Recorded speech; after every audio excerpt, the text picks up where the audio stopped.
Okay, it is December 21st, so we are on chapter 21. Alright.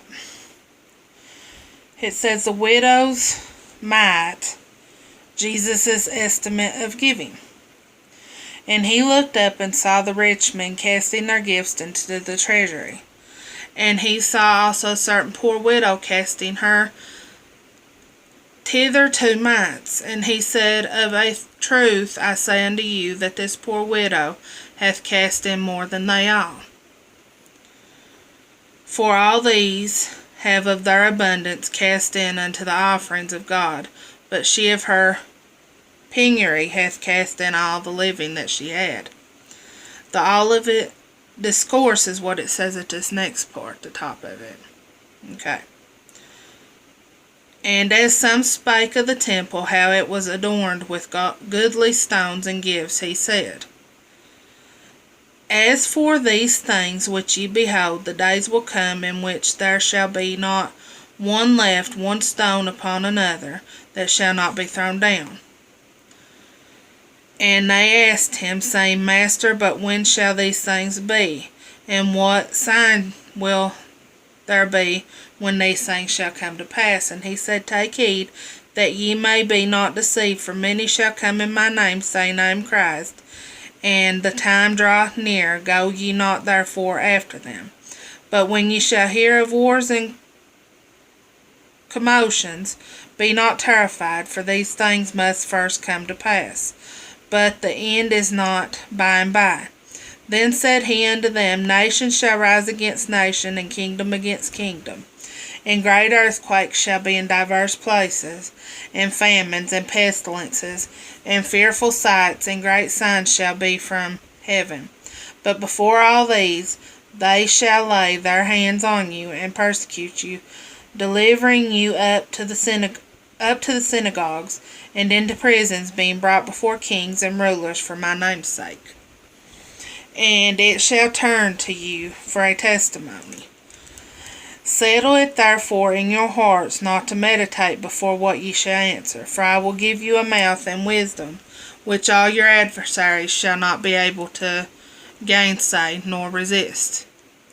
And ye shall be betrayed both by parents and brethren, and kinfolks and friends, and some of you shall they cause to be put to death. And ye shall be hated of all men for my name's sake, but there shall not an hair on your head perish. In your patience possesses ye your souls. And when ye shall see Jerusalem compassed with armies, then know that the desolation therefore is nigh. Then let them which are in Judea flee to the mountains, and let them which are in the midst of it depart out, and let not them that are in the countries enter therein too. For these be the days of vengeance, that all things which are written may be fulfilled. But woe unto them that are with child, and to them that give suck in those days, for there shall be great distress in the land, and wrath upon this people. And they shall fall by the edge of the sword, and shall be led away captive into all nations, and Jerusalem shall be trodden down of the Gentiles until the times of the Gentiles be fulfilled. This next part says, The return of the Lord in glory. And there shall be signs in the sun, and in the moon, and in the stars, and upon the earth distress of nations with perplexity, the sea and the waves roaring, men's hearts failing them for fear, and for looking after those things which are coming on the earth, for the powers of heaven shall be shaken. And then shall they see the Son of Man coming in a cloud with power and great glory. And when these things begin to come to pass, then look up and lift up your heads, for your redemption draweth nigh. And he spake to them a parable. Behold the fig tree, and all the trees, when they now shoot forth, ye see and know of your own selves that summer is now nigh at hand. So likewise ye, when ye see these things come to pass, know ye that the kingdom of God is nigh at hand. Verily I say unto you, this generation shall not pass away till all be finished. Heaven and earth shall pass away, but my words shall not pass away. And take heed to yourselves, lest any time your hearts be overcharged with suffering and drunkenness and cares of this life, and so that the day come upon you unawares. For as a snare shall it come on all them that dwell in the face of the whole earth.